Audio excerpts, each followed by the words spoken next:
For those of you just joining the shit show and wondering why I'm trading prison jumpsuits for pageant gowns, let me give you the sparkle notes.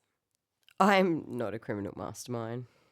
I'm a fashion designer and a whistleblower.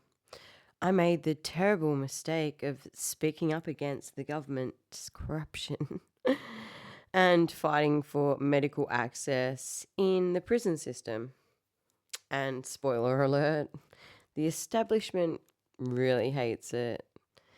Instead of thank you, I got slapped with 3 harassment torts, dragged through the mud, and taken on an involuntary multi country tour of the penal system. They locked me up to shut me up. But all it did was give me a bestseller in books like maybe Ugly Heroes and a burning, petty desire to outshine them all.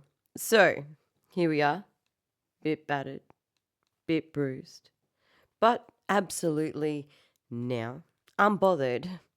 So grab that chai latte or whatever you're into and let's get into it.